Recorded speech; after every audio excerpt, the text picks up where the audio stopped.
musicians are breaking through TikTok currently because there's such an incredible discoverability around it. But I think with the artists that might not view themselves as like a TikToker or view themselves on TikTok, what I tell them a lot of times is make content for any channel and just post it on TikTok. You know, entertain the platform as just a space. You don't need to spend all your time there, but entertain it as a space and a world in which you can make fans. My biggest thing is just increase your odds, right? And I think for an artist to completely neglect TikTok, not release music on the platform, not post on the platform, I think they're decreasing their odds.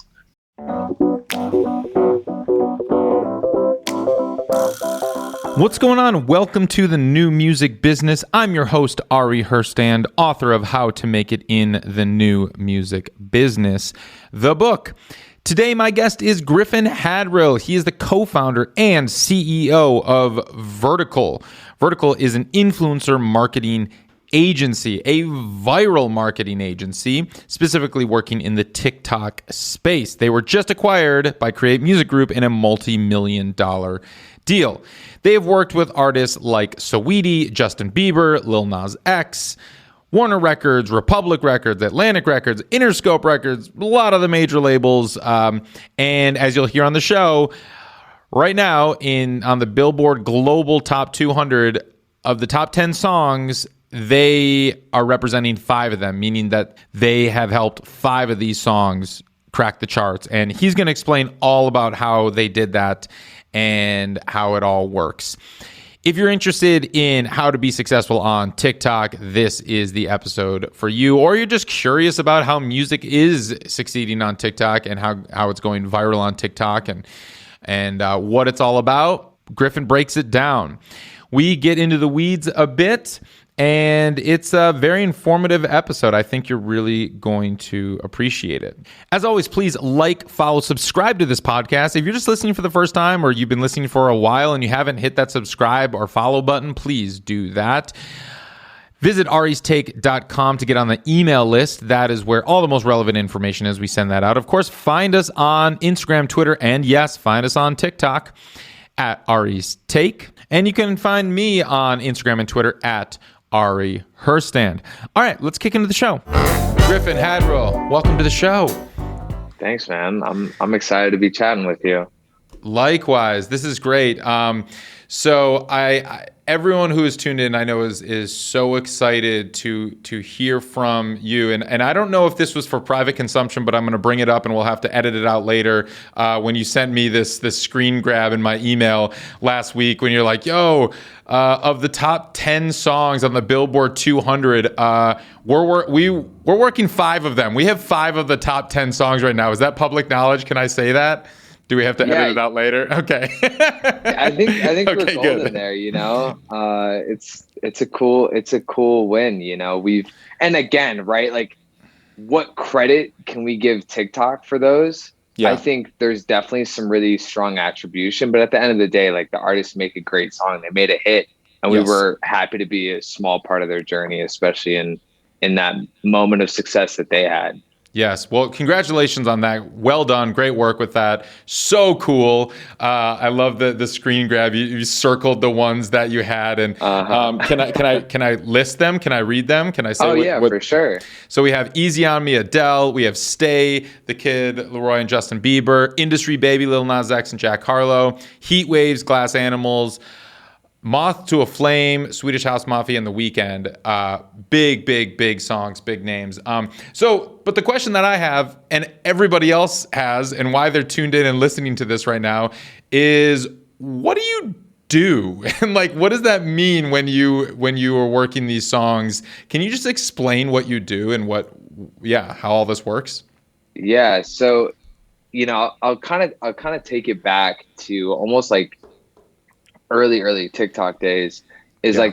We sort of saw like this indicator, so to speak, that like TikTok was driving record success, and that we didn't know like how big of a tool TikTok was going to be in like the future of the music industry at that time. But we had one example to sort of look at and go, wow, like this is a moment. And how that moment was created was all by having influencers, like kind of corralling influencers at that time. We were doing like a lot of favor asking, and this is before sort of like this influencer economy was like fully created.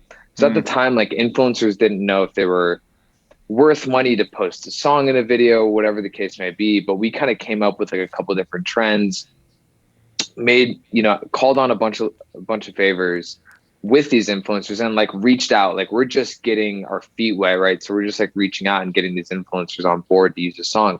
So that same methodology that we took from like early days, we still do now, just with a lot better relationships with influencer talent. I think a big thing for us when we were starting, we're like, hey, we want to be creator first. And how do we get these creators to sort of get around or get excited about using one of these songs in a video? Not only from like a financial perspective, because we're paying them to participate, but also from like, can they really own it? Can they really feel like they're a part of the song? So what we do in short is we come up with really specific creative trends, like everything from dance trends, POV trends, makeup trends. It could be anything big or small. And then we hire influencers out to participate in those trends, and then all do it within a very succinct amount of time. So within a very short time window, so we can achieve sort of that FOMO effect on the internet. And it gets like UGC, like your everyday TikTok user, excited or wanting to use the song in a video. Our goal is to kind of create the FOMO effect. Gotcha. UGC, the user generated content. So, okay. Do you call this, are you technically like an influencer marketing agency? Is that what Vertical is? Influencer marketing? Is this essentially what influencer marketing is right now? I think it's developed to be that. Yeah. So we are an influencer marketing agency. I think we try to lean on the side of like, we are a viral marketing agency. I think everything that we work on is we're trying to create virality. So we try to take it one step further in that sense, because yeah, it's music, but also there's a ton of other ways to go viral, and we can help sort of source or create those moments for musicians and brands. Okay, cool. That's helpful. So I want to know, to get a little bit more in the weeds on this, because you mentioned that you contact influencers and you kind of get them to use a song. Step me through this process. Are you only going after influencers with millions and millions of followers? And do you just kind of have your go-to 5 people and then you're like, all right, we know when they post a video with the song that boom, it goes viral? Or step me through this process and the mindset behind all this. Yeah, it's a good question, because I think we don't necessarily believe that the bigger the influencer, the better. I think a lot of people do have that belief, like the bigger the influencer, the better they're going to be.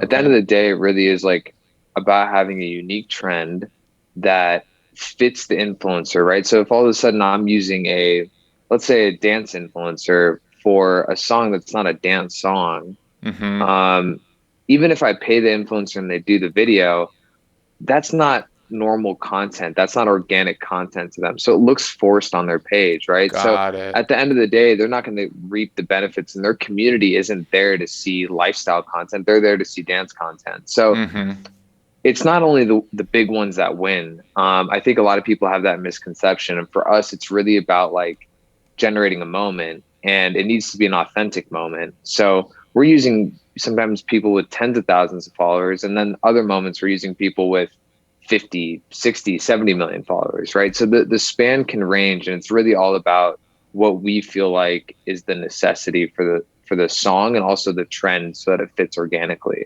And then there's different stages, right? An example of that is if a song has 200,000 video creations to it, using a small influencer is not going to penetrate through the action that it's already experiencing, but a larger one might. So that's kind of like, there's different moments and different phases within a campaign that we're going to tap different people to participate in.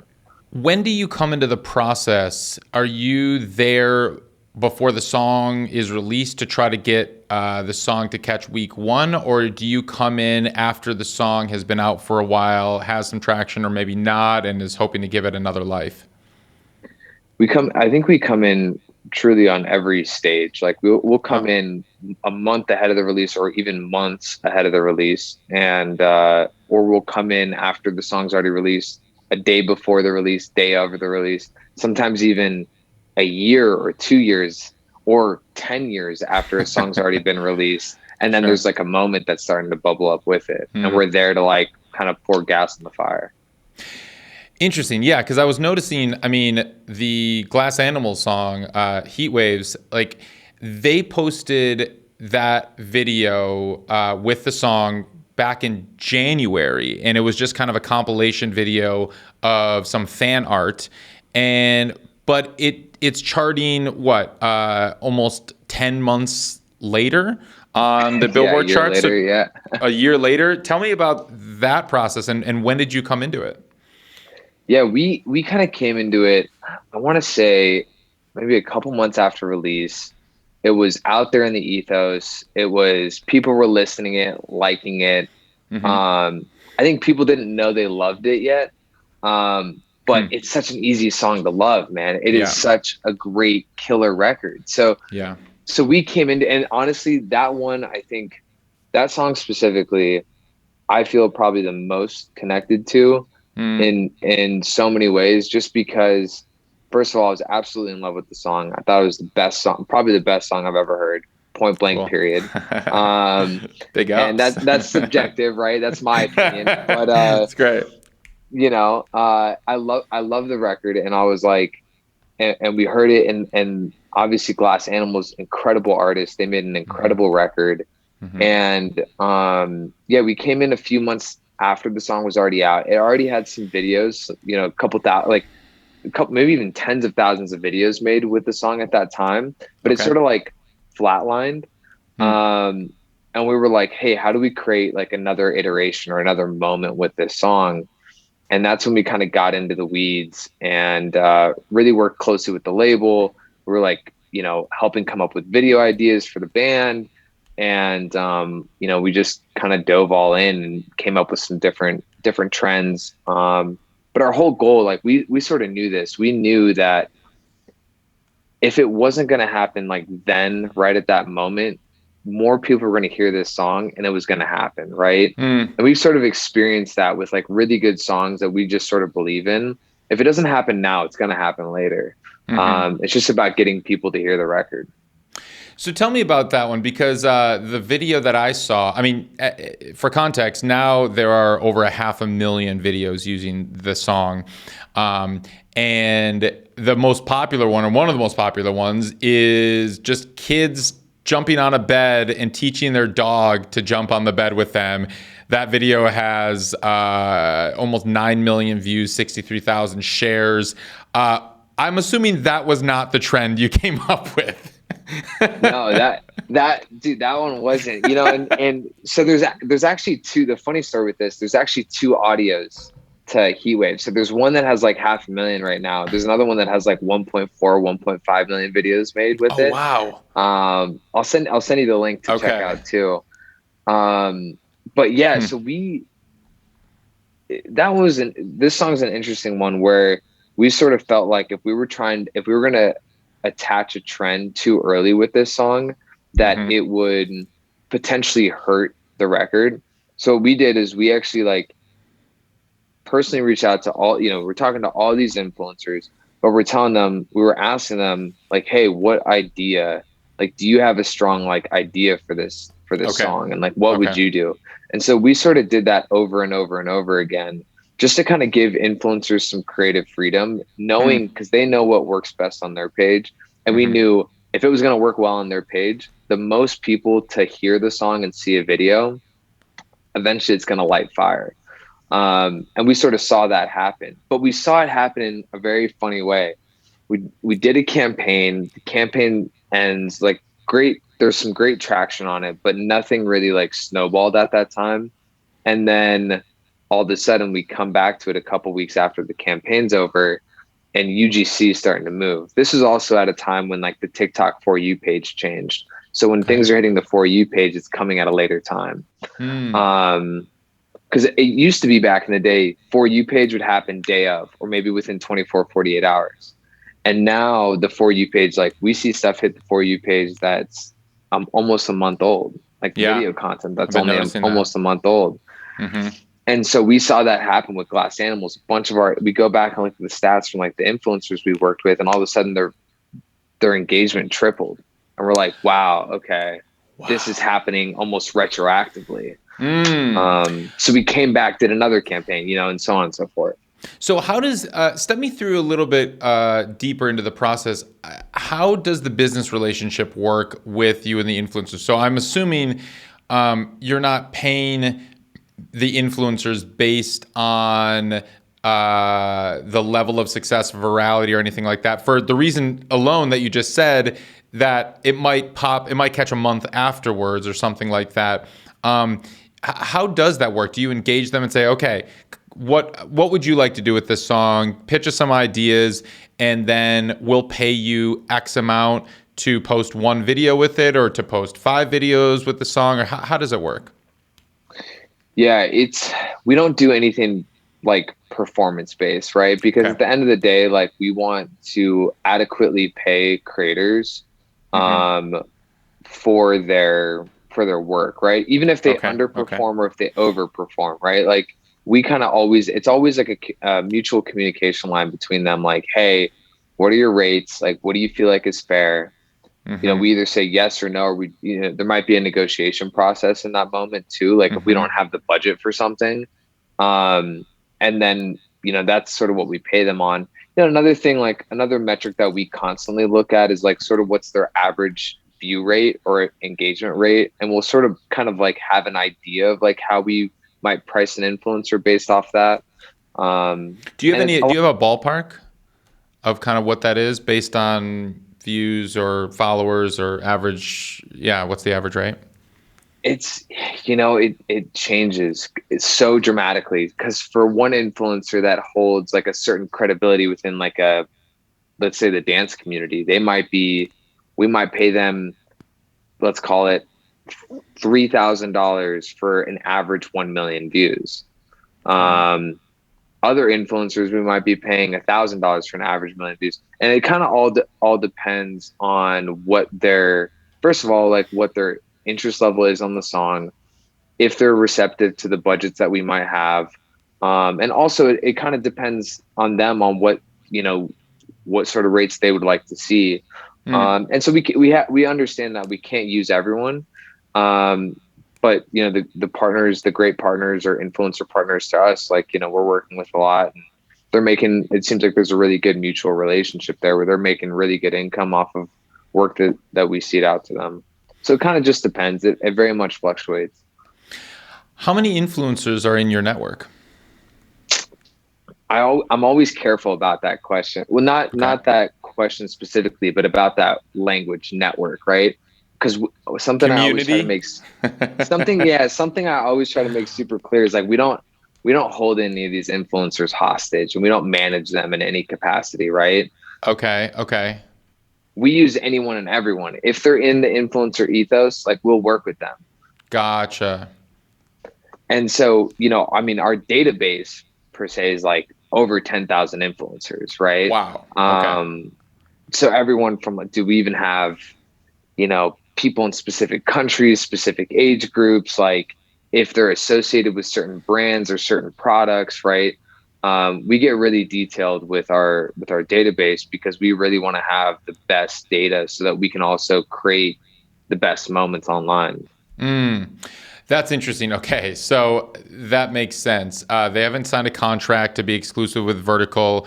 You have or maybe 10,000 plus influencers in your database. You said ranging from a few thousand followers or so, tens of thousands of followers, up to millions of followers based on the budget. So that's another thing that I think a lot of people might not understand about how TikTok works. And it's a complete rethink from coming from the Instagram influencer marketing realm, where it is about how many followers you have, and the only people traditionally before Reels, and the algorithm tweaks that are starting to happen. But traditionally before you only saw content in your feed on Instagram from people that you followed. So you had to go to the followers. And, notoriously, that blew up the whole thing was the Fire Festival, where they hired a bunch of models with tens of millions of followers and to promote the festival that sold out and was a catastrophe. And now the founders are in jail.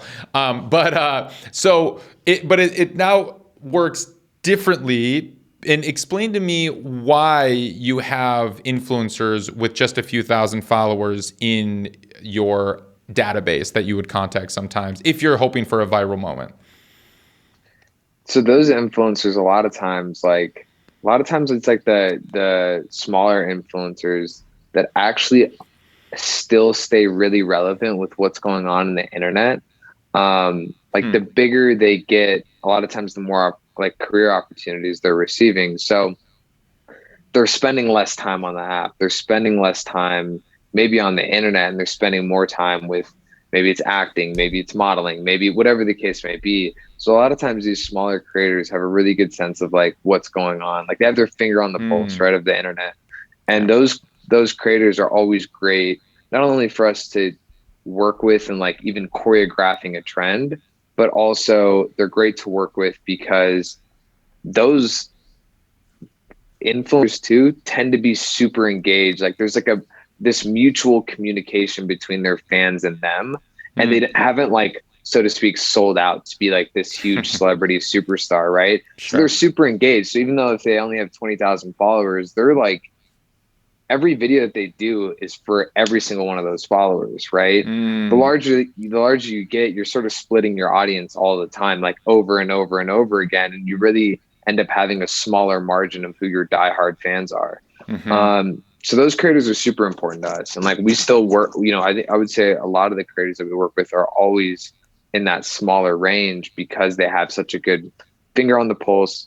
A lot of times they can drive UGC because their fans will then be mobile in terms of creating videos with stuff that they're working on. Okay. So there's a lot of different sort of like. And when you say drive UGC, you mean they're inspiring their followers to create videos based on the trend that they haven't created or based on the song that they've used, right? Yeah, exactly. Okay. And it is worth noting for people that are just dipping their toes into TikTok right now, just to break it down to the bare bones and explain a little bit more. The way that the TikTok algorithm works is that you're able to go viral with not that many followers. I mean, I tell this story, but like when we started our TikTok account with Ari's Take, we had maybe 50 followers when we first got started, and our third video got 100,000 views and like I think like 8,000 likes or 10,000 likes and like 500 comments. We had 50 followers at the time, and then we instantly got like 2,500 followers like in 2 days from that. But we didn't do anything other than post the video and include a couple of hashtags, and it was like that was the first time I realized like, wow, there's some power here. It didn't go like. To me, that was viral. 100,000 views in like a couple days based on, having only 50 followers. But it's worth noting that that's a possibility on TikTok, which was never a possibility on any of the other platforms. Did you feel like immediately hooked to the app after that moment? I mean, I felt like I was chasing them because we didn't get another 100,000 view video since, and so I think that like, and I've heard from other people who are pretty active on TikTok that like they'll do that for one of your first few videos, so you get really excited about it, and then like they squash you, and then it's like, yeah, keep trying, maybe you'll get back. It's like that first hit of heroin, and it's like, wow, it's so amazing. And then you're constantly chasing that high, which you'll never get again. I mean, hopefully we will get that again. We just posted a video 3 days ago, and it's already at 60,000 views, and I was like, oh, crazy, okay, and 5,000 likes and a few hundred comments, and it's like, all right, that's like the craziest thing to me is just like, and we're at 5,000 followers. It's just like that just starts to catch, and that can happen, but it's something that's like just unique to the TikTok algorithm, I guess. But you got hooked, right? Like you made more videos after that moment. See, they're smart. They're smart, and it's I think it's a great I mean, I fell for it too, you know. I didn't have like my viral moment, but I had, like, me personally, but I had a viral moment for like one of our early day, you know, campaigns. And Yeah. that was actually our first campaign ever. And that's what sort of got me. It was like this adrenaline rush of like, wow, we can make some serious results Yeah. for our clients off this. I think your story is a great one because, I mean, shoot, for a business, right, to be able to start an account and have one of their first couple videos go viral and be discovered by the thousands or the millions, that's what was missing in the social space for the longest Yes. time. We were always restricted, whether it be by YouTube or Facebook or, you know, or Instagram. Instagram. We were always restricted by our followership. Yes. So we never had this opportunity for the longest time. Musicians didn't have the opportunity. Um, you know, managers were chasing it constantly, but finally TikTok kind of gave the marketplace something that they were looking for, which is discoverability. And it didn't have to be based off of how many followers you had. It could be the everyday person could have this moment and could achieve that, or the everyday small business, you know, could Yeah. have that moment.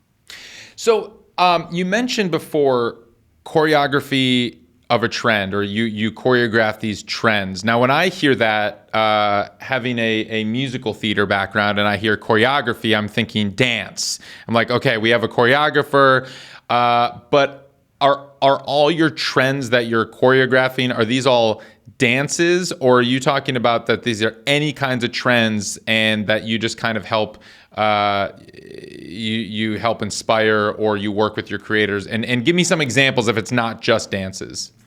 Yeah, maybe the right lingo would be architect. Like we're Cool. architecting trends, I right? We're like trying that. I to, like that. and it's funny, me and Sean, you know, Sean's the co-founder of Vertical, and a large part of obviously our business. He's really like so many creative juices from, you know, just from that man in general, and I love it. But we always kind of joke around. We're like, yeah, we're trend architects, and that's like our very unhumble moment where we only say it in like close quarters to each other, you know. But other than that, you know, I mean, I think that's the way that we view it. Is like, yeah, we're architecting a trend. We're really trying to come Okay. up with something from like the ground up. And no, it's not all dance. Okay. It's, you know, great examples. Like there's, you know, we did like, you know, there's lip sync trends, and we've done, you know, a ton of different lip sync trends, or makeup trend, and a makeup trend could be like seeing someone like a before and after, right? Yes. This really like authentic, vulnerable moment for man or woman, to be able to be like all of a sudden putting on makeup and then boom, like this huge kind of glow up reveal We moment. had Rit Momney on the show not too long ago, and his song, the Corinne Bailey Rae "Put Your Records On" cover that he did, that was the trend that exploded that song. It was a makeup trend. It was before and after, and it was actually this kid. He was putting makeup on himself, but his video wasn't the one that really went viral. It was this makeup influencer watching this kid's video, which is the one. That it was like he duetted it, essentially, that video, and that was the one that took it viral. Yep. It was so interesting, and then it inspired the before and after makeup trend for "Put Your Records On," the Rip Momney, and that song now has over 400 million streams, and he got a record deal. But yeah, Massive. yeah, I mean, and that's such a great example. Like, because then there's even reaction trends. Like one of the fastest growing pages right now on TikTok is this guy, Angry Reactions, and all he does is react to videos, right? Duets and reactions. And I think the guy's hilarious. I'm like, you know, why didn't we let him win? You know, with the D'Amelios and Addison Rae and everyone else. Like, he's just now starting to have his moment, but like, yeah. such a pure page, such pure content, and it's so great, right? And I think there's like this whole new universe of like trends that are opening up, and like in all sorts of categories for all sorts of people. So even though you might not like one, you're like, I'm not into dance or I'm not into makeup, but like you can find something that's a comedy trend, right? Okay, So cool, cool. there's all sorts of stuff.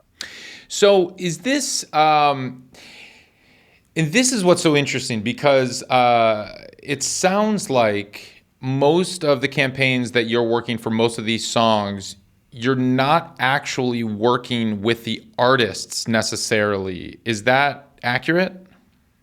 Yeah, I would say that most of the time we're working directly with the labels.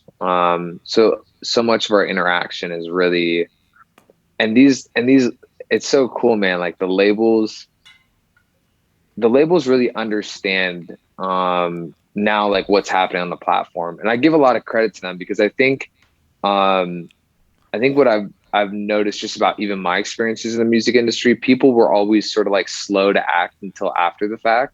Yeah. And it's super cool because like, like labels like Republic are like really like getting ahead of it. Like they understand it. They understand what's happening in like the digital ethos, like in the digital world. Like they understand what's happening on TikTok. They're also like there's this huge education process for so many artists because so many artists view, man, TikTok's like another platform that they have to pay attention to. They view it like a Yes. chore, right? Yes. Yes. And there's this huge education process that not only we do, but like the labels are also doing with their artists. But I think it's important to note that like not all of our work is with labels. We do work a lot of times with like independent artists, distributors, distributors that might have a relationship with the artist. We're working with managers. Sometimes we're even working with agents, like the booking agents spotting a moment and they're giving us a Wow. call and being like, hey, you should connect with the artist. Like this could be huge on TikTok. Mm. So it really is like a team effort. Everyone, in every pedigree of like who's involved in the artist, world. Okay, I want to stay on this for a minute because this is really important. A lot of artists do look at TikTok as a chore, and they think of it as just teenagers dancing, and they want nothing to do with it. What do you tell those artists who don't really see a place for them on TikTok? What's the conversation with them?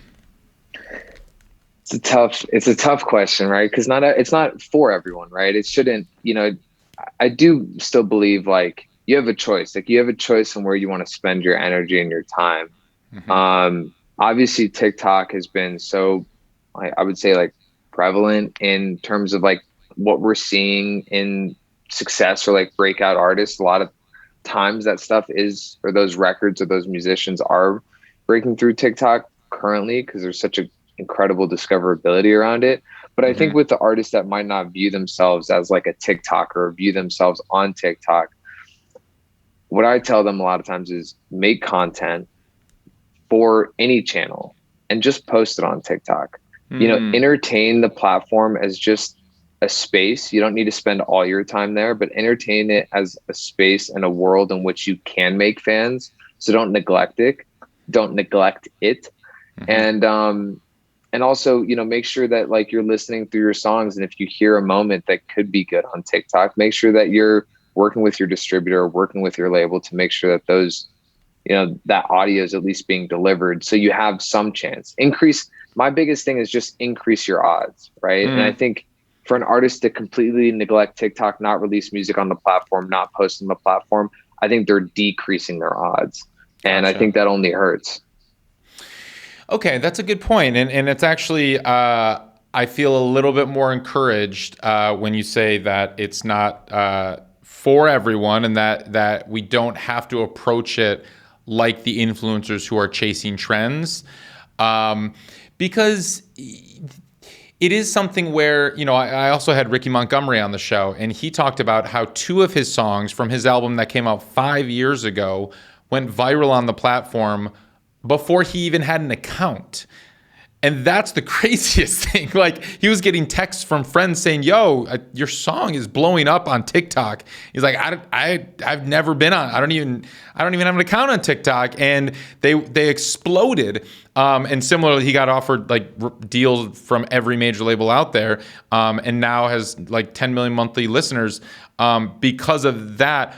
But so I almost look at TikTok as kind of, there's 2 approaches. There's the approach where how influencers have grown on the platform, where you're a creator, and there are musicians who are creators. Someone else we're having on the show, Justin Vibes, he's a good friend of mine, vibraphone player, 8 million followers, plus 8+ million followers, brilliant jazz vibraphone player. Just he's also a songwriter. He's got a, but like, he has become a creator on TikTok with 8 million followers.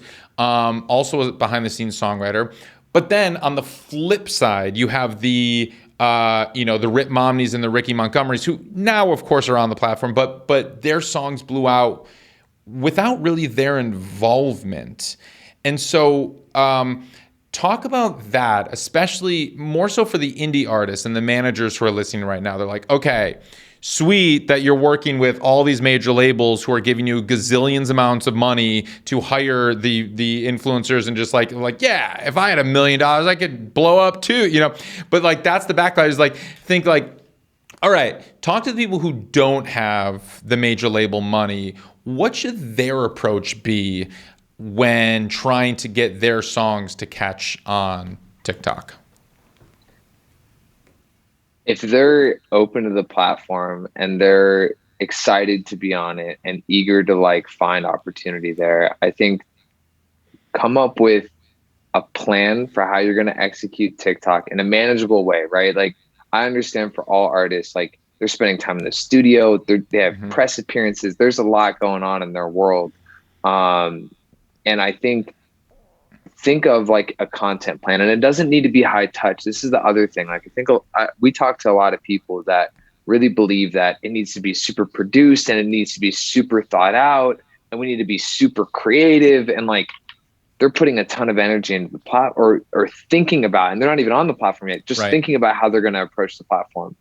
The best thing you can do is pick up your phone, shoot it through TikTok, always shoot it through the app, do something fun, social, that's totally you. I think TikTok, what I've learned about the platform is it's great at identifying authenticity.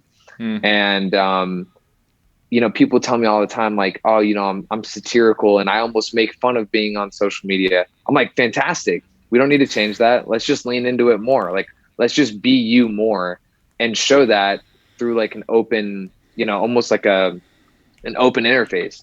So I think the more that you can do that on TikTok and continually do it, from creating content and obviously including your music, I also think a big thing, and we're seeing it with so many artists, like you're seeing Charlie Puth and a lot like that boy with Uke, right? They're always showing their creative process on the platform. And I think it's super important for artists to like kind of share that, because that's the window that we never get to see through. And this is the first time we're getting to see a chance, like behind closed doors, of what it's like being in the creator's world or being in an artist's world, creating their song. So I think share that moment. And then, the last part that I'll say to that is, when you're thinking through, or when a song's fully done, think through the moments in that song that you feel like might be catchy or might be fun to make a video, or if something immediately resonates in your head, and make sure those are the parts that you're hearing on your platform. Last little bit that I'll say is, in the first 30 days of creating your account, the same way that you had it, with Ari's take, the first 30 days of creating your account is the time to put the most effort in your content. Not necessarily to put the most effort, but put the most content out and have it be really authentic. Because TikTok does reward you in that time. Yes. And if you can really capitalize on it, why not? Right. That's great. Really great tips. Super helpful. I want to take it back to something you mentioned earlier, a while back, about the Glass Animals song, and you said there's a few versions of the song on there, and one of them has 1.4 million views, and the other one that I was looking at had 500,000. Now, the reason I didn't see that 1.4 million, I see it now, and I'm scrolling down, is because it's not an official sound distributed by the Glass Animals label. And this is a really important point that I want to hit on, and we should talk about a little bit, because this is unfortunately happening pretty frequently, where somebody creates a video as an original sound, that's in quotes, and it's using a song. They don't credit it. They don't, it just says original sound by, this one says Sevier Edits. It's an original sound by this random account. And this happens all the time. It happened with Willow Smith with that her massive song that you can't get away from on the app now. And Meet Me at Our Spot. So they have major labels that can use the audio recognition software. So when I tap on it, it says contains music from Heat Waves, and you can tap and you can find it and whatever. But what are independent artists supposed to do when they distribute the song? They're distributing it officially. Is the technology there with TikTok, or is it there that's going to recognize and capture all of these songs and slap a contains music from Ari Herstand on it now? Or what are you supposed to do? That's it's a good question, and I wish I had an answer for it. I actually don't. I wish there was a way for there to be like audio recognition with everything and be able to almost make it accessible for everyone. Yeah. I think something that like we pay attention to obviously all the time is like anytime there's a big DSP jump, where is that coming from? You can, a lot of times like the massive DSP jumps are either algorithmic playlists on the DSPs and or TikTok. Yeah. And if it's not an algorithmic playlist, start looking on TikTok. Just start swiping. Just start swiping. Yeah. Spend your time. But that's, it is challenging. I think that is going to be a challenge. I would imagine sometime, hopefully soon, that TikTok would launch something that allows people to identify their song and be able to claim that as like, hey, this is my music. I also see issues with that where like, you just claim people anything. Could start claiming anything. Yes. So there's probably going to be a marrying of the two, and it'll hopefully happen, sooner than later, but there's no clear answer for it yet. Yeah, it is interesting. And I didn't even understand this was a problem until I was talking to Justin the other day. And it took me a while. I was like, well, the legalities are, and legally, it's like, but this has nothing to do with the laws, because the laws are 25 years behind technology right now. So it's like, yeah, you could send a takedown notice, but that's so far. No, you don't want that. You don't want that. Exactly. You want it there. You want it going viral and to catch, but you also want the recognition and the credit. And unfortunately, if you create a video on your own and you have Heat Waves playing in the background or even in the foreground, but you don't credit it that way, saying, oh, this is Heat Waves, because I was like, no, this is me making my own video, and I just happen to be playing the song out of my stereo. Unless you have kind of unless like TikTok has designated that song as one that they're going to be trying to recognize and then slap a contains music from on it, you might be SOL. And now what's also interesting, and I don't know if you've had any experience with this, and this might be for a totally other conversation, but this was like also opened my mind. There are remixes, unauthorized remixes for songs happening on there that go viral. Like the what's the one that I just saw that came up? It was a remix of MC Hammer's. It was like the Can't Touch This MC Hammer song, but it was like Just Do It, I think, and it was like Just Do It, and that song is a remix of that. Of course, it's unauthorized. The song's not officially released, but it went crazy viral. And I don't think MC Hammer's getting paid for that or anything. Have you dealt with anything like that with these remixes that are popping up on TikTok like that? Yeah, we actually, a lot of times, like, we're actually the ones sourcing remixes, all the time on the platform. Because it's actually like, it's a way for us to, maybe if a song we don't feel like it would work on the platform, we'll source a remix with the song. As long as we're getting the Shazam, that could be a win. And if we can get the contains music, that could be a win too. So it's a little bit of like the Wild Wild West in the remix world. I think what I tell everyone, I'm like, embrace it, embrace the remix, embrace the mashup, because you're only gaining more eyes and winning from it. It's not hurting on TikTok. I think it's hard. I say that with a grain of salt though, because I know some of like the industry veterans that I'm like friends with be like, nah, Griffin, you got to own everything, have your name attached to everything. You got to be making money off of everything. But I think at the end of the day, you got to the internet's just like this explosive place. It's very uncontained. And I think embracing that is the only way that you can continue to win on the platform.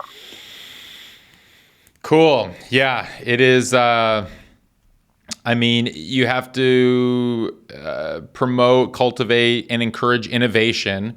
But also, that's like, that's the big tech industry talking points. And then on the other side, the music industry talking points are, yes, but we need credit and we need to get paid and we should be compensated for our intellectual property.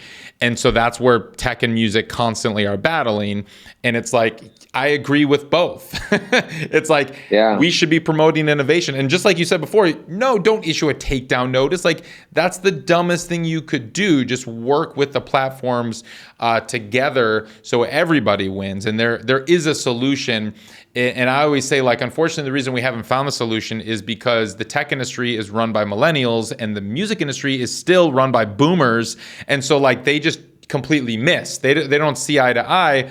And, like, a lot of the times when they're sending out these legal notices or screaming in the press on the music industry side, it's just like, yo, you're not even on the platform that you're yelling at. Like, you're not even on the platform. You don't even know how this exists. And I've like had private conversations with a lot of these people when they're like, well, they should be paying their fair share and they should be da da da da da. I'm like, dude, like, you don't even understand how this works. And like, that's why they don't respect you. That's why like the tech industry doesn't want to sit down with you, is because you're not respecting what they're doing. So why should they respect what you're doing? And so it's like, that's where we have a breakdown in conversation with a lot of these people. But totally get it, and I hope there's a solution. Church and state, man. Totally. Okay, so let's talk more about what artists should do and kind of the strategies on how artists should be using it. More independent artists. So you said the first 30 days are really important. Lean into it then if you want to be a creator and the artist. What if there's a manager? What if a manager's listening right now and they're like, all right, my artist is so resistant to it. They nearly break down in tears every time I mention the word TikTok. I can't get them on there. It's going to just crush everything that they're doing.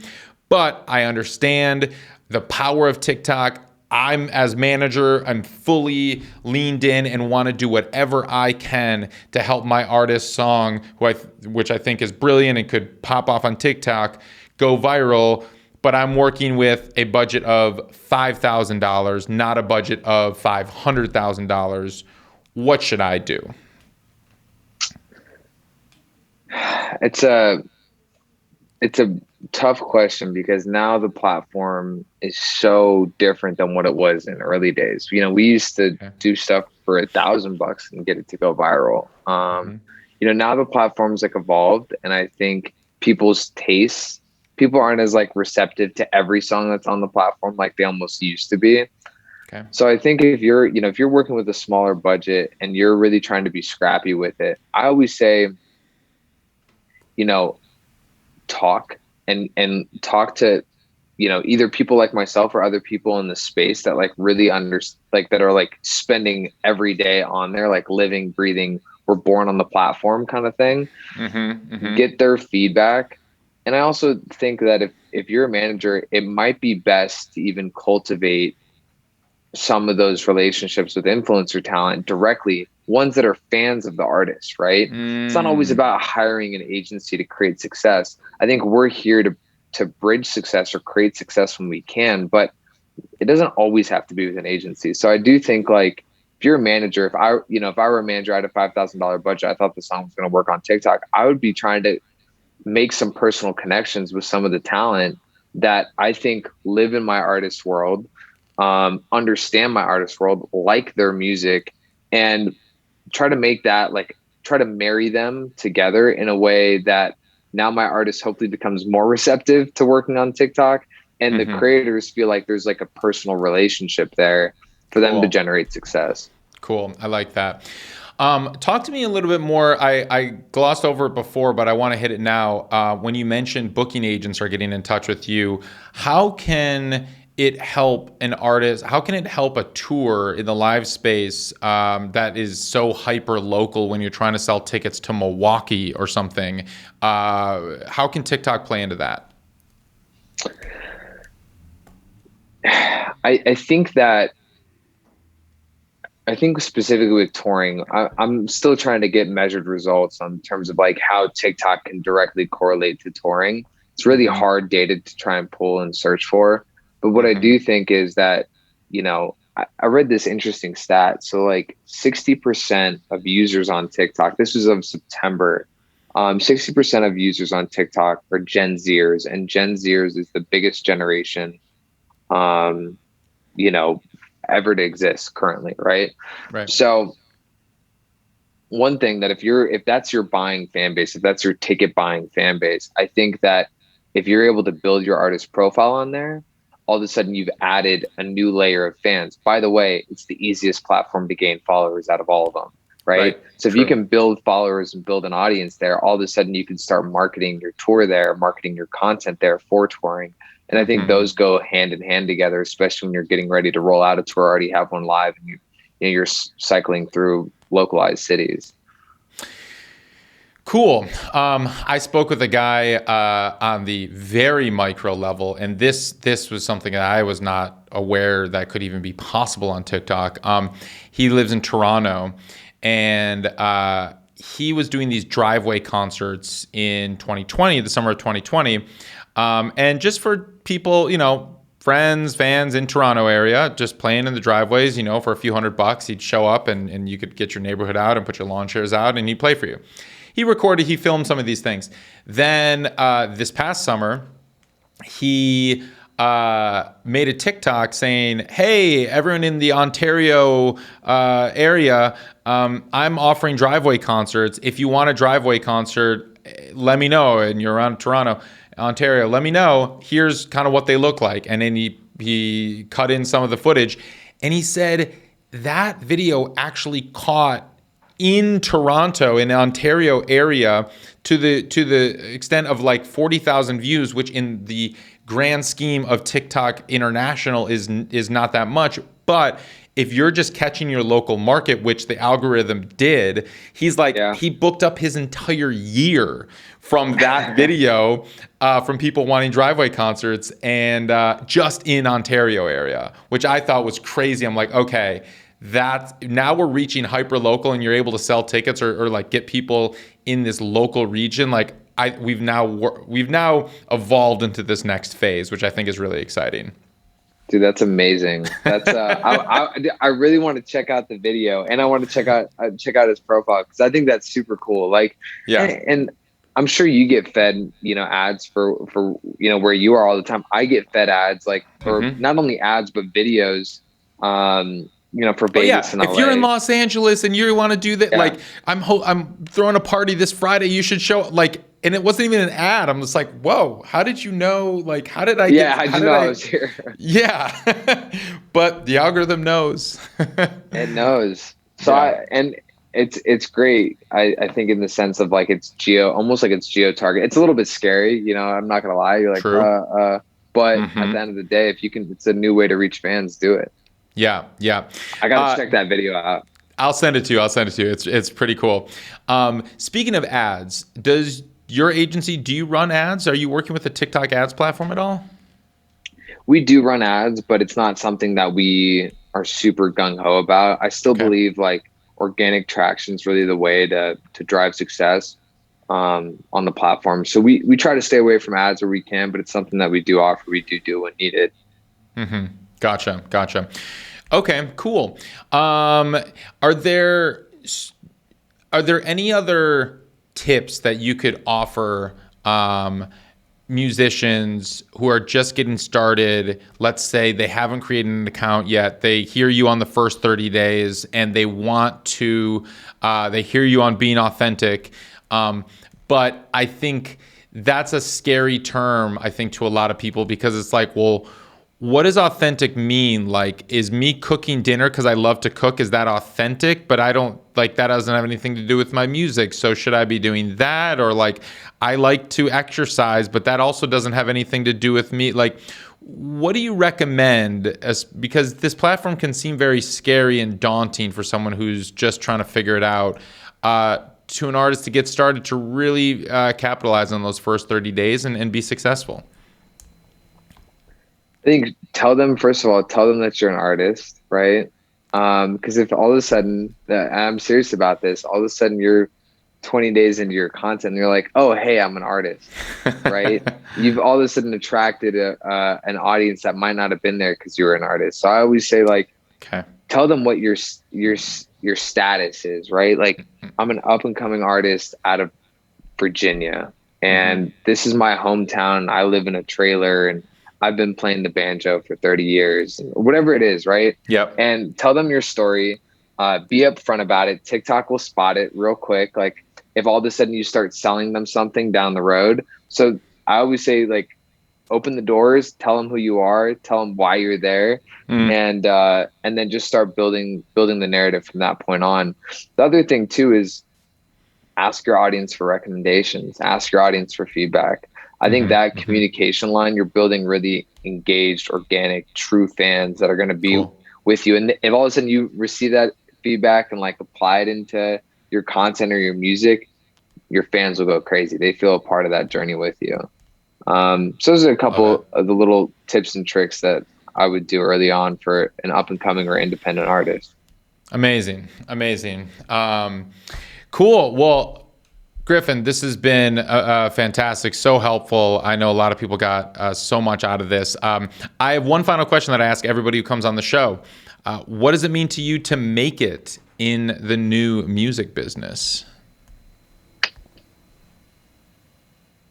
I would say to have the option to say no. That's what I would say. I would say to make it in the music business these days is to always have the option to say no. I love it. Short, sweet, to the point. That's great. That's so much freedom in that. Amazing. Griffin Haddrill, thank you so much. Great. Thanks, Ari. Appreciate it.